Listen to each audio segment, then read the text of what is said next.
Hello everybody, and welcome to our webinar looking at supporting learners with applied generals. I just want to check before we actually introduce each other, can you hear okay and can you see the PowerPoint slides?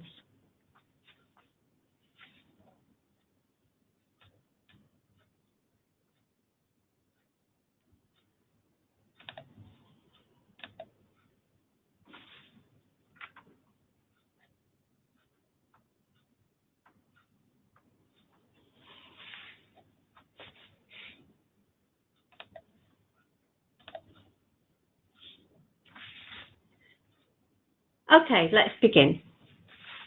Okay, my name's Janet King. I'm the Senior Subject Specialist for Cash Qualifications at NCFE, and I'm joined today by two colleagues, Claire Montague, Health and Social Care Subject Specialist, and Eleanor Morn, Qualification Development Manager.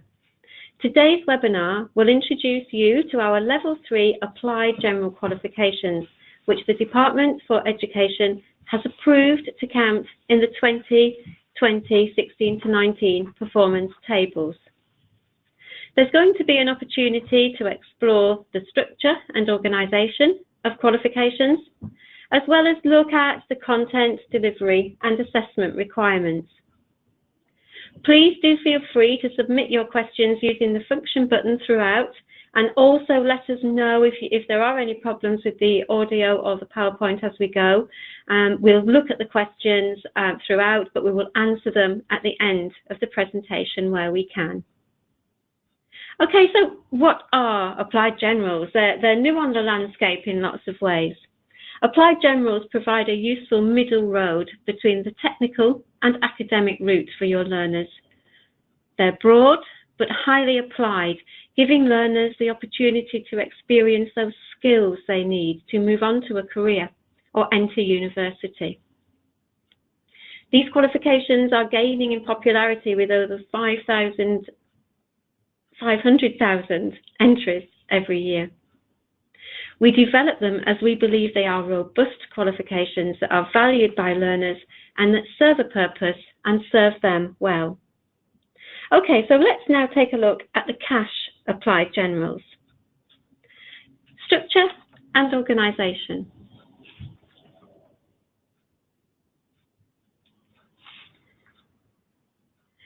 So we know that applied general qualifications are designed to be rigorous, advanced qualifications that enable your learners to develop subject-specific, transferable skills which facilitate their progression for higher learning.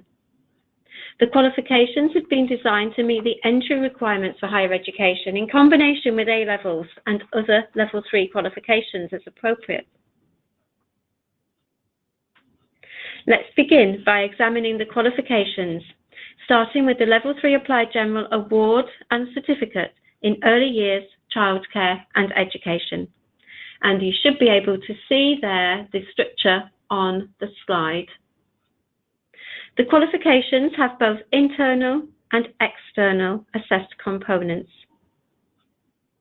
The award that you can see there on the left-hand side is a total qualification time of 200 hours, of which 182 are guided learning. It is made up of 2 externally set and internally assessed units, and they are Unit 1, the role of the Early Years Childcare and Education Practitioner, and Unit 2, Human Development from Conception to 19 years. Within Unit 1, the role of the Early Years Childcare and Education Practitioner, learners will find out about a range of childcare services, their purpose and functions, skills, attributes and behaviours of the professional childcare practitioner, teamwork for child-centred practice, continuing professional development for best practice. As you would expect in Unit 2, Human Development from Conception to 19 years will explore factors affecting human development, theoretical perspectives on human development, impact of brain development, neurological advancements in the early years, significance of attachment, and resilience. For each unit, learners are required to apply knowledge and understanding through a mandatory assessment of learning. This provides you with a mark scheme which will be subject to internal and external quality assurance. The external component is a short answer examination which synoptically assesses the qualification content. So at award level, this is looking at Unit 1 and Unit 2 synoptically across. The certificate has a total qualification time of 415 hours, of which 370 are guided learning. The certificate builds on the award, being a nested qualification, and in addition to the above internally assessed units, contains a further 3 units. So all in all there, as you can see on the right-hand side, we have 5 mandatory units. And we've talked about the first 2. The remaining 3 are key legislation, policy and procedures, statutory educational frameworks, play and learning. Within Unit 3, key legislation, policy and procedures, learners will be introduced to legislation relevant to early years childcare and education, key legislation in early years childcare and education settings, so the application of policy and procedure, health and safety in practice, equality and inclusion in practice, safeguarding in the context of child protection.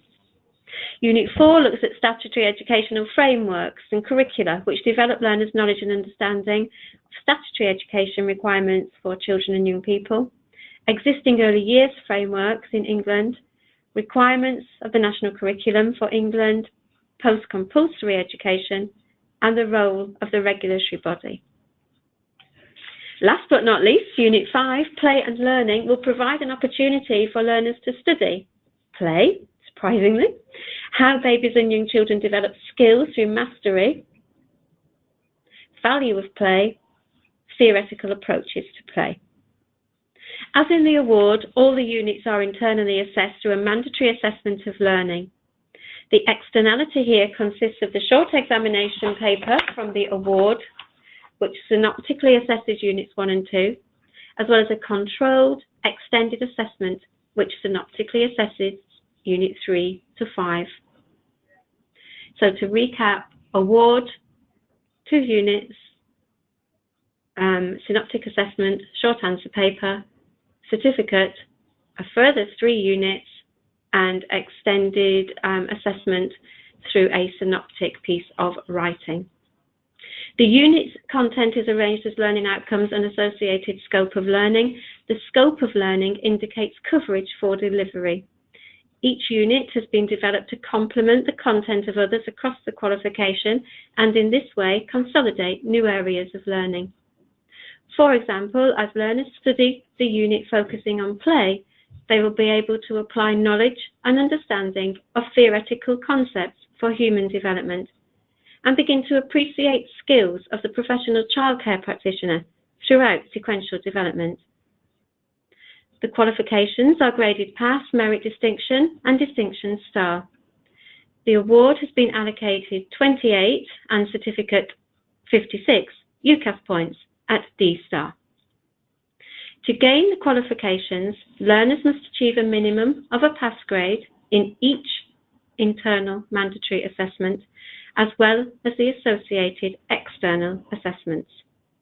Therefore, to summarise, to be awarded the Level 3 Applied General Award in Early Years Childcare and Education, learners must achieve a minimum of a pass for the mandatory internally assessed units 1 and 2, and the external synoptic short answer examination.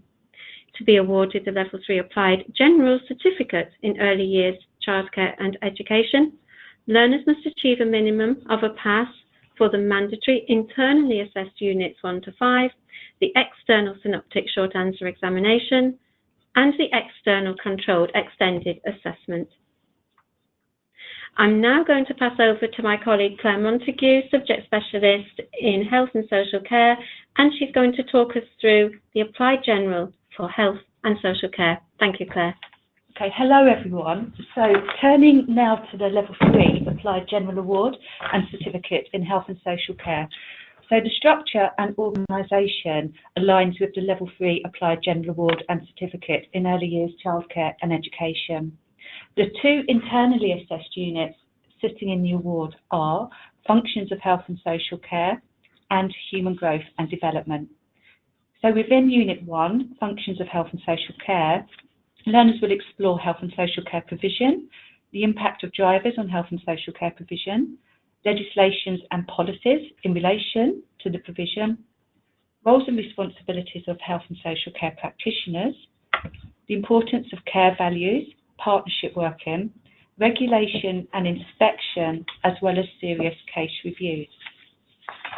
Through studying Unit 2, so that's Human Growth and Development, learners will be introduced to development from conception through to birth, key elements of human development across the human lifespan, influences which impact upon human growth and development, theories of human growth and development, significant life events, and how health and social care services meet the needs of individuals throughout their lifespan. The additional 3 internally assessed units within the certificate are empowerment in health and social care, health education, and anatomy and physiology. In Unit 3, empowerment will enable learners to consider not only empowerment, but also risk management and the role of advocacy. Within Unit 4, health education, learners will study healthy lifestyles, the relationship between health promotion and health education, approaches to health education, behaviour change, the role of the health educator, and purposes and stages of health education campaigns with a focus on current health education campaigns. Finally, for the third unit, so that's Unit 5, Anatomy and Physiology for Health and Social Care, learners will develop knowledge and understanding of the structure and functions of the organ systems of the human body, homeostasis, and physiological measurements. As before, the unit content is arranged as learning outcomes and associated scope of learning. The scope of learning, as Janet said, indicates coverage for delivery. Once more, each unit has been developed to complement the content of the others across the qualification, and in this way consolidate new areas of learning. So, for example, knowledge of theoretical concepts involving empowerment can be found throughout the qualification, which enables learners to apply their knowledge and understanding, as well as show an appreciation of the required skills of the health and social care practitioner. Throughout the learning journey, there is a significant opportunity to explore areas in depth and from different perspectives. Depth of delivery of topics is necessary in order for learners to be able to meet the assessment requirements. Once more, the assessment strategy mirrors that of the Level 3 Applied General Award and Certificate in Early Years Childcare and Education, in that all units are internally assessed. So you'll see now that we have, I think that's, fast. Okay, let's just find the right slide for you, excuse me. There we go. Okay, thank you. So you'll see this is an example of one of the units. So as I said, the assessment strategy mirrors that of the Level 3 Applied General Award and Certificate in Early Years Childcare and Education. So all of the units are internally assessed. In addition to units 1 and 2, are externally assessed for a short answer examination, and units 3 to 5 are synoptically externally assessed for real controlled extended assessment. So looking at internal assessment, to gain the qualifications, learners must achieve a minimum of a pass grade in each of the internal mandatory assessments.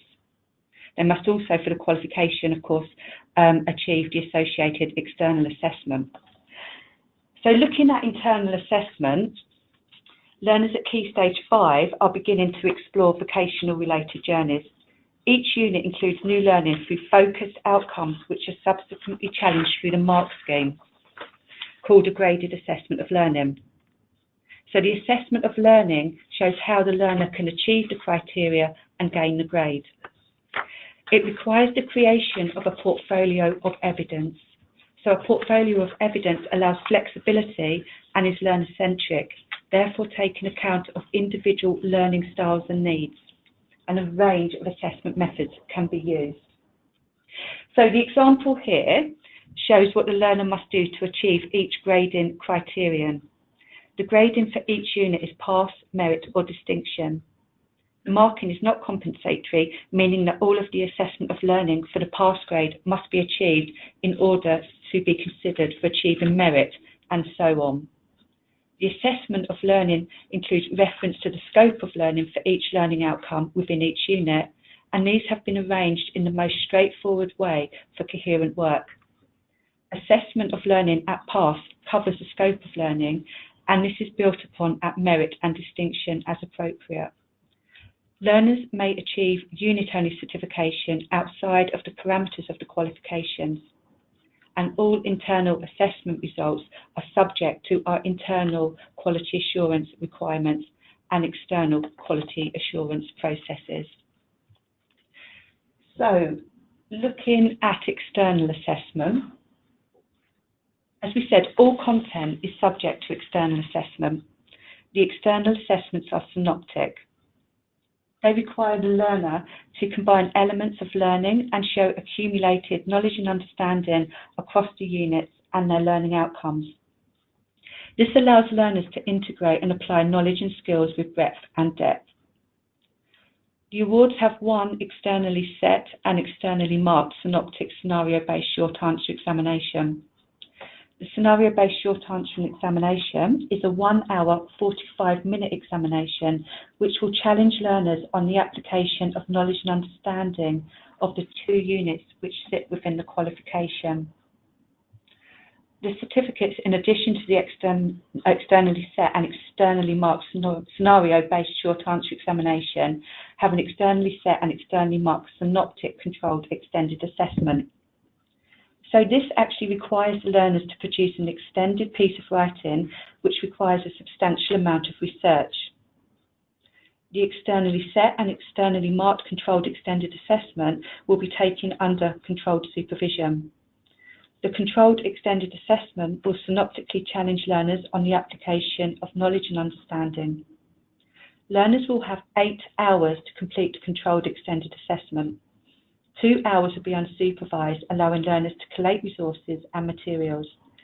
In the remaining 6 hours, learners will complete their extended writing under controlled supervision. The controlled extended assessment should be 1,500 words with a 10% margin. So you'll see these methods of external assessment require learners to apply theory and concepts from the learning outcomes in context to show knowledge and understanding of the subject at the appropriate level. Of course, the synoptic external assessments will allow for application of knowledge and understanding from across the units and combines content to develop holistic connections. Overall, the externality contributes to 50% of the qualification grade. Within the qualifications, there is a maximum of 1 further attempt for learners to take the external assessments in order to achieve a pass grade or to improve a grade. This will be a different assessment paper. The external assessments again will be graded pass, merit or distinction, and learners must achieve a pass grade in order to gain the qualification, alongside, of course, a minimum of a pass grade in the internal assessments. Please see the qualification web page on our secure site for sample assessment materials and guidance. I'll now pass it over to Janet, who will talk about routes to higher education and other opportunities available within our portfolio. Thank you, Claire. Okay, so why choose a vocational route to higher education study? Educational reforms have ensured the challenge and rigour of vocational qualifications. Many higher education institutions now accept and in fact are keen to consider vocational pathways for entry. A measure of equity between vocational and academic qualifications is also shown through recognition in the UCAS tariff points system. Many choosing a vocational route are clear on their own destination. They know where they are heading, or at least the direction, and their study provides a solid foundation for progression. Vocational qualifications also support the development of transferable skills. So let's explore how our qualifications reflect the requirements of universities and prepare learners for study at that level. The qualifications share characteristics. These characteristics provide a framework of knowledge and understanding, preparing learners for autonomous learning conducive to higher education. Equipping learners with higher level study skills provides familiarity with the expectation and requirements for higher education, and supports learners' ability to sustain performance through their studies. Achievement of the qualifications requires learners to demonstrate evidence of higher level study skills. Learners will begin to analyse, evaluate, critically and reflect also in relation to the content. Academic writing and the development of higher level study skills are supported through both the internal and the external assessments. The qualifications require learners to carry out research, for example, as part of undertaking a project or writing extended essays. Students must investigate, conduct primary and or secondary research, present findings, draw conclusions, provide recommendations, and be reflective. Learners are also required to meet a word count and reference their work. Learners undertaking our qualifications must possess key values, skills, qualities, and behaviours. These include commitment, self-motivation, autonomy, self-directed, working collaboratively, act with integrity, independent thinking, self-reflection, critical thinking, selecting and evaluating resources, beginning to synthesize that information appropriately and accurately, supervising reading, and of course the ability to problem solve. Throughout the lifespan of the qualification, learners will develop and nurture these values, qualities, skills and behaviours, which will in turn prepare them in their journey to higher education. Within our childcare and health and social care offer, we have alternative technical qualifications that hold performance points within Key Stage 4, as well as 16 to 19 2020 tables. At Key Stage 4, our technical awards will support direct progression to all of the qualifications at Key Stage 5. They provide a broad and sufficiently in-depth base from which Level 2 learners at Key Stage 4 in their compulsory education can begin to make informed decisions concerning future career goals and aspirations. Learners may wish to study the Level 2 Technical Award in Child Development and Care alongside a Level 2 Technical Award in Health and Social Care, for example, as both of these qualifications provide a strong starting point for learners to decide upon a career in health and social care or child care and education. Alongside performance-pointed qualifications, CASH also offer a range of qualifications in childcare and health and social care, which are suitable and available for pupils from the age of 14, but do not carry performance points. More information on these qualifications, should they be appropriate for you, can be found on our website. Thank you very much for listening to the CASH Applied General Overview. I'm now going to pass over to Eleanor, and Eleanor is a Qualification Development Manager who will be able to talk you through the NCFE qualification offer. Thank you. Hi. The first one that I'm going to look at is the NCFE Level 3 Applied General Certificate in Art and Design. The certificate has a total qualification time of 540 hours, 378 of which are guided. This includes 18 hours for the external assessment task. There are 5 mandatory units in total, all of which are internally assessed through a portfolio of evidence, and 4 of which are subject to external assessment through the externally set practical task. If we look at Unit 1, it's called Materials, Techniques and Processes in Art and Design, and in this unit, learners will consider safe working practices in relation to the use of art and design materials, techniques and processes, and go on to produce work which shows experimentation across disciplines. Learners will review their ways in which their experiments have affected their practice. In Unit 2, it's a research project into art and design, and in this unit, learners will focus on a specific area of interest via research and then undertake practical work to develop a personal response based on their research. Unit 3 is Communicate Visually. In this unit, learners study examples of how themes, ideas and messages can be communicated visually using art and or design. Learners will then apply this to their own work in developing a response that communicates a given theme, idea or message. Finally, learners will review the success of their response. In Unit 4, Present and Promote Your Work, learners will plan and promote their work and then review the effectiveness of their approach. The final unit, Unit 5, is Develop a Personal Response in Art and Design, and learners will develop a final art and design work based on a statement of intent. To be awarded the Applied General Certificate in Art and Design, learners are required to achieve a minimum of a pass in all 5 mandatory units. Learners must also achieve a minimum of a pass in the external assessment. The external assessment takes the form of a practical task based on an externally set brief, and it lasts 18 hours in total, 5 of which are supervised and 13 invigilated. The task sample content from Units 1, 2, 3 and 5.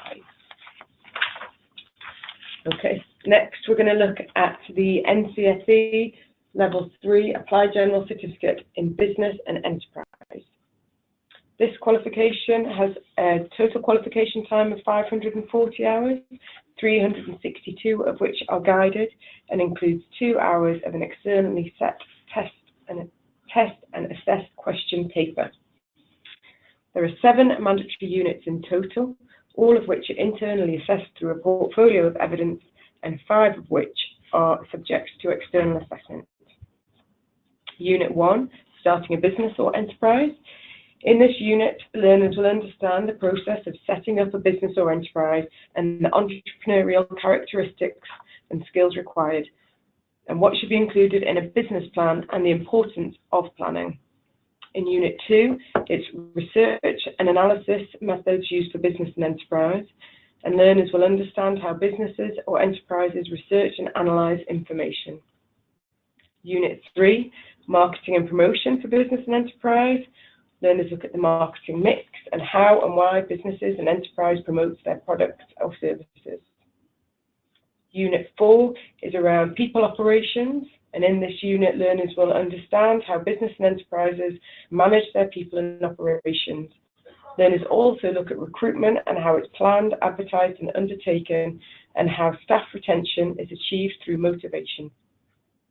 Unit 5 is regarding finance, and learners look at sources of finance available when starting a business or enterprise, the costs involved when starting and running a business or enterprise, how to create break-even charts, cash flow charts, and how internal and external influences affect a business or enterprise.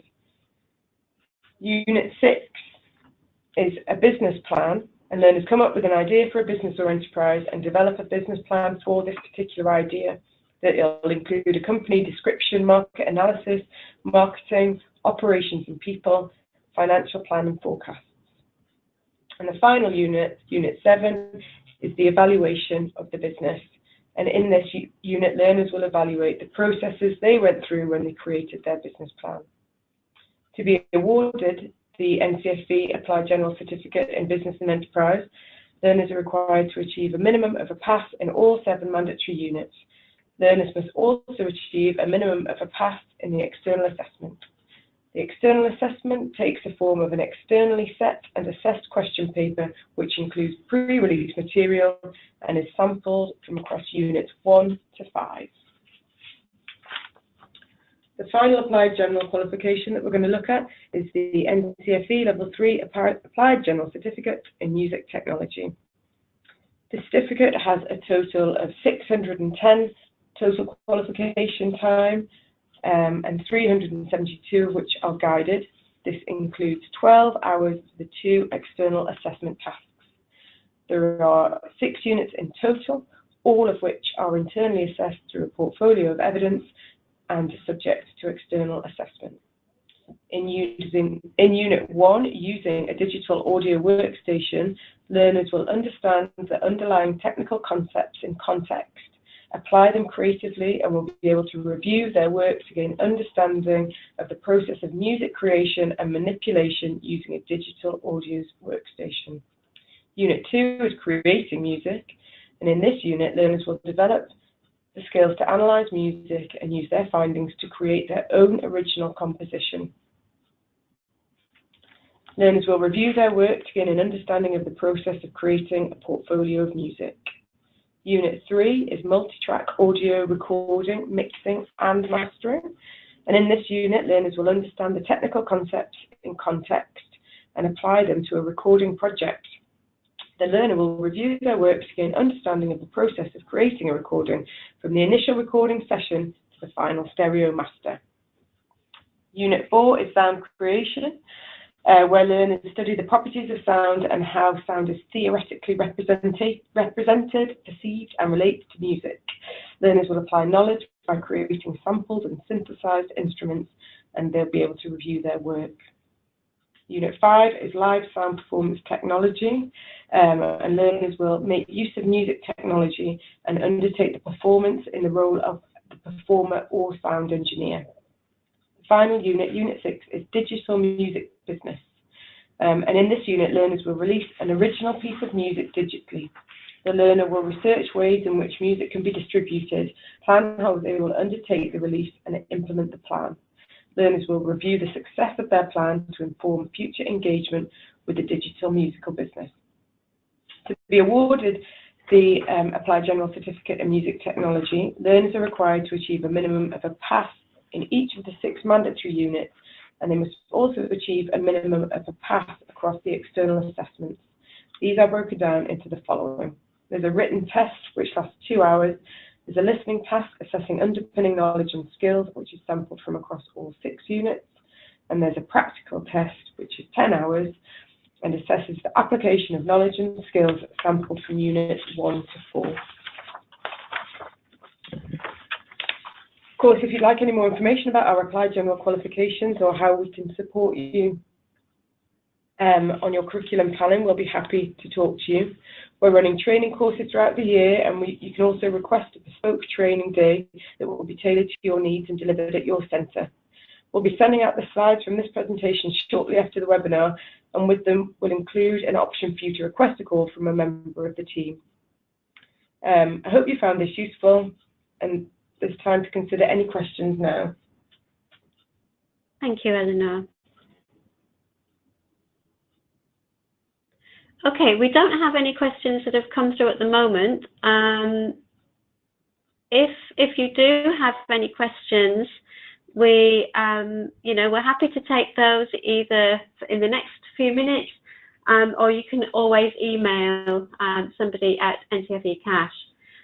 Just also to bear in mind that I don't know if anybody will be attending from your centres will be attending the ALC next week. We will be at the Association of Colleges, and so we'll also be able to give more information and more perhaps specific question and answers face to face.